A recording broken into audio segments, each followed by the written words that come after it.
नमस्कार दोस्तों, मेरा नाम गालिब सरीश। आप ये वीडियो मेरे YouTube channel shape your life में देख रहे हो। आज हम लोग थोड़ा-सा मार्केट के विषय पे बात करेंगे।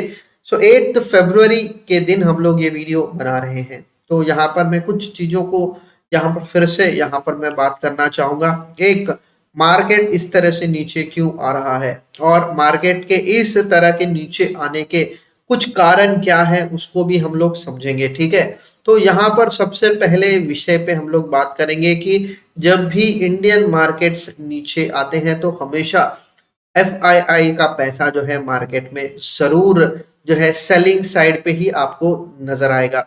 और ये पिछले कई महीनों से हम लोग देख रहे हैं और खासकर हम लोग अगर जनवरी की बात करेंगे तो जनवरी में करीबन कुछ 41,000 करोड़ का जो है सेलिंग जो है एफआईएस ने इंडियन मार्केट्स में किया है। और उसी नंबर को दोहराते हुए आज भी हम लोग अगर इसको देखते हैं तो 8 फरवरी के दिन करीबन कुछ 1900 करोड़ का जो है सेलिंग हम लोगों ने एफआईएस के रूप में देखा है। और बेसिकली आज के दिन में हम लोगों ने ये भी देखा है कि मार्केट को थोड़ा सा जो है रिकवरी मिला है और ये रिकवरी का मुख्य कारण जो है डीआईएस का परचेसिंग, जो कि हम लोग बात करेंगे कि 1115 करोड़ के करीब जो है डीआईएस ने परचेस किया है। तो यहाँ पर हमको समझना जरूरी है कि एफआईएस क्यों बेच रहे हैं मार्केट में। तो नॉर्मली होता कैसा है कि जब भी इंटरेस्ट रेट्स को बढ़ाने की बात होती है तो हमेशा इन जो है फाइनेंशियल इंस्टीट्यूशंस जो है बेसिकली अपने एक सेफर इंस्ट्रूमेंट्स में जाने की कोशिश करते हैं।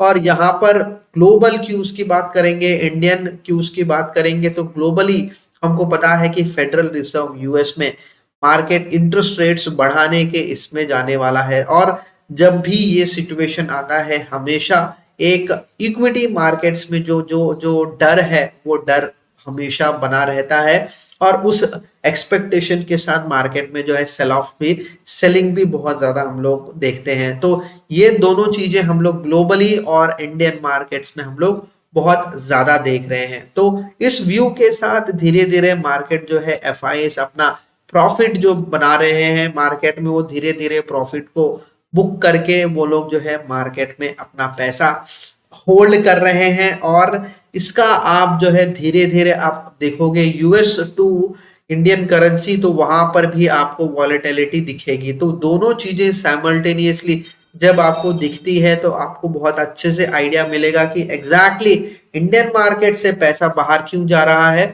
और अगर बाहर जाता है तो वहां पर आपको जो है इंडियन करेंसी पे प्रेशर बनते दिखेगा, क्योंकि जब डॉलर का डिमांड बढ़ता है तो धीरे धीरे जो है आपके इंडियन डोमेस्टिक करेंसी पे प्रेशर उसका ज्यादा पड़ जाता है। और उस वजह से आप देखोगे कि इंडियन करेंसी मार्केट में डिप्रिशिएट होना शुरू होता है। और जब डिप्रिसिएशन शुरू होगा तो एक समय के बाद इसको सपोर्ट करने के लिए एक और इंस्टीट्यूशन आता है जिसका नाम हम लोग आरबीआई बोलते हैं। तो आरबीआई अपने फॉरेन रिजर्व्स को धीरे धीरे जो है इंडियन करेंसीज को परचेस करने के लिए यूटिलाइज करते हैं। तो इस वजह से जो है वो जो balance effect on dollar to rupee RBI का इन्वॉल्वमेंट बहुत ज्यादा होता है। तो ये जो है हम लोग एक एक चीज हर दूसरे चीज से जुड़ी रहती है। अगर आरबीआई जो है फॉरेन करेंसी के साथ इस तरह अगर करता है तो अभी रिसेंट सिचुएशन में हम लोगों ने एक और चीज देखा है और वो चीज ये है कि मार्केट में ये अनुमान लगाया जा रहा है कि मार्केट आरबीआई जो है रिवर्स रेपो रेट जो है कम बढ़ाने वाला है। अगर रिवर्स रेपो रेट बढ़ता है तो क्या होगा मार्केट का। सो क्रेडिट का जो बास्केट है बैंक के पास, तो उस बास्केट को थोड़ा थोड़ा जो है कम होने होते हम लोग एक्सपेक्ट कर सकते हैं। तो क्रेडिट में जो ग्रोथ हम लोग जो एक्सपेक्ट कर रहे हैं उसमें जो है थोड़ा सा फॉल हम लोग एक्सपेक्ट कर सकते हैं। तो इसका मतलब ये है कि बैंक्स के पास जो है क्रेडिट देने के लिए, मतलब आपके पास और मेरे रिक्वायरमेंट के लिए हम लोग अगर जरूरत पड़ती है तो सबसे पहले हम लोग बैंक्स की तरफ जाते हैं और बैंक से हम लोग कार लोन, बैंक से हम लोग होम लोन, बैंक से हम लोग बिजनेस लोन, एजुकेशन लोन, किसी भी फाइनेंसिंग की रिक्वायरमेंट है तो बैंक्स और फाइनेंशियल इंस्टीट्यूशन की तरफ जाके हम लोग जो है उस रिक्वायरमेंट को पूरा करते हैं। तो अगर ये रिवर्स रेपो को बढ़ाया जाता है तो ये धीरे धीरे बैंक के पास जो पैसा है वो क्रेडिट का जो पैसा आरबीआई के पास जमा होता है और उस जमा के पैसे के अगेंस्ट जो है गवर्नमेंट सिक्योरिटीज के नाम पे जो है बैंक्स पैसा होल्ड करेंगे, इंटरेस्ट गैदर करेंगे। तो ये सब चीजें बहुत इंपॉर्टेंट है हमारे लिए। और यहाँ पर एक और चीज समझना है कि इन पैसों के अगेंस्ट जो है मार्केट में जो एडिशनल लिक्विडिटी है, इन्फ्लेशन बढ़ने के चांसेस है, उसको जो है आरबीआई कम करता है। तो यहाँ पर आपको समझना है कि सप्लाई साइड का जो थोड़ा सा जो है कंस्ट्रेंट हो सकता है उसको कंट्रोल करने के लिए आरबीआई ये चीज करता है। अगर आरबीआई ये करता है उसका इम्पैक्ट क्या होगा? उसका इम्पैक्ट ये होगा कि इन्फ्लेशन नहीं बढ़ेगा। जब इन्फ्लेशन नहीं बढ़ता है तो आज ग्लोबल मार्केट्स में जो भी कहीं पे भी हम लोग सुन रहे हैं, यूएस की बात करेंगे 40 साल का हाईएस्ट इन्फ्लेशन देख रहा है। यूरोपियन कंट्रीज की बात करते हैं, वहां पर कई कई कंट्रीज में पिछले 30 साल से इतना इन्फ्लेशन नहीं देखा गया। मतलब यहाँ पर हमको बहुत ही क्लियरली समझ में आ रहा है, आपको पसंद हो ना हो, ग्लोबली सब मार्केट्स में जो है अपने अपने बैंक्स जो है सेंट्रल बैंक्स वो इंटरेस्ट रेट्स बढ़ाने के इसमें आगे बढ़ रहे हैं।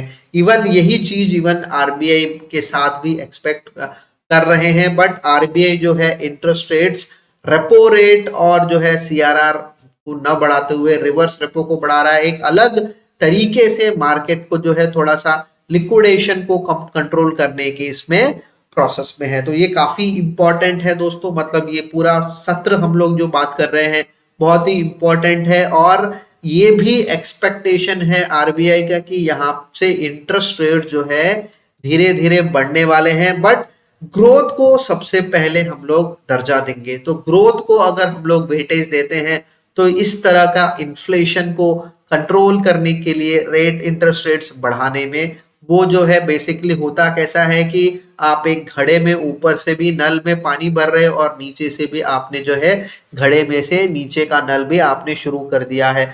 ऊपर से तो आप बोल रहे हो कि मैं यहाँ से ग्रोथ बढ़ा का सपोर्ट कर रहा हूं और नीचे से आप क्या कर रहे हो कि आप इस ग्रोथ को कम करने के लिए आपने प्रोसेस शुरू कर दिया है। तो यहाँ पर वही चीज हो रही है। तो इन सब छोटी छोटी चीजों से जो है मार्केट को बहुत बड़ा इम्पैक्ट होता है, क्योंकि ये सब के साथ मैं अगर मार्केट को कैसे समझ पाऊं, अगर आप पूछोगे तो डेफिनेटली ये जो बैक एंड जो होता है कॉस्ट ऑफ बोरिंग बढ़ा देता है कॉर्पोरेट्स के लिए। तो कल तक अगर मैं किसी बैंक के पास लोन के लिए अगर जाता हूं, अगर वो मुझे 7.5% से इंटरेस्ट अगर देता है, तो ये इंटरेस्ट रेट्स बढ़ाने के वजह से कल वही बैंक मुझे 8% पे मुझे इंटरेस्ट देगा। तो ये आधा परसेंट जो है मेरे ऊपर बहुत बड़ा बर्डन होगा। तो धीरे धीरे मेरे सब ऑपरेटिंग कॉस्ट जो है बढ़ जाएंगे और धीरे धीरे मेरे प्रॉफिटेबिलिटी पे उसका इम्पैक्ट पड़ता है। तो ये सब चीजें इक्विटी मार्केट पहले ही भाप लेता है और उसका जो है करेक्शन हम लोग आज मार्केट में देख रहे हैं। तो ये एक स्लो प्रोसेस है दोस्तों, इसको समझना जो है थोड़ा सा डिफिकल्ट है, बट जैसे जैसे हम लोग मार्केट में थोड़ा और चीजों को सही तरह से समझ पाए उतना बेहतर तरीके से आपका जो है इक्विटी मार्केट और एक जो है बेसिकली इक्विटी ही मार्केट नहीं, आपको ये भी समझेगा कि मुझे डेट मार्केट में कब रहना है, एफडीज में कब रहना है, पोस्टल डिपॉजिट्स में कब रहना है, म्यूचुअल फंड्स में कब रहना है।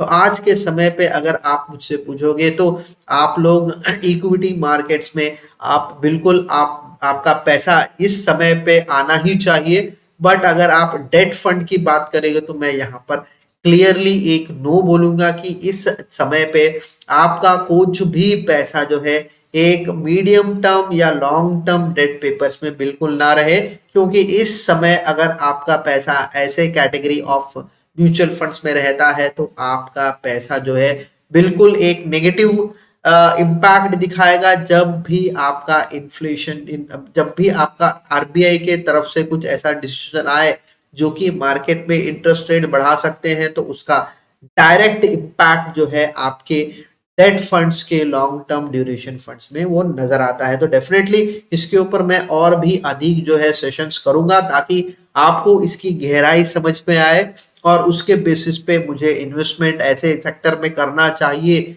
या नहीं करना चाहिए उसका क्लैरिटी में मैं धीरे धीरे मेरे सेशंस में दूंगा। ठीक है दोस्तों, तो इसके साथ जो है इसका इम्पैक्ट अगर मार्केट के प्राइस के तरफ अगर मैं देखता हूं दोस्तों, तो आज का अगर जो है क्लोजिंग अगर मैं देखूंगा तो पूरे मूवमेंट को जो है एक कैंडल का तरीका दिखा है हम लोगों ने, और वो तरीका जो है उसको पैटर्न को हैमर कहते हैं। तो जब भी हम लोग हैमर पैटर्न देखते हैं किसी भी मार्केट के प्राइस मूवमेंट में, तो उसका मतलब ये है कि इसके पहले एक जो है डाउनफॉल मार्केट था और उस डाउनफॉल मार्केट में आपको जब भी हैमर दिखता है उसके बाद अगला मूवमेंट जो है मोस्ट ऑफ द टाइम्स जो है वो आपको एक बुल रैली ही दिखेंगे, क्योंकि हैमर का पॉइंट ये है कि आपको पूरे दिन का पूरे आपको अगर पूरा जो है अगर मैं कैंडल की बात करता हूं तो कैंडल का साइज अगर इतना बड़ा है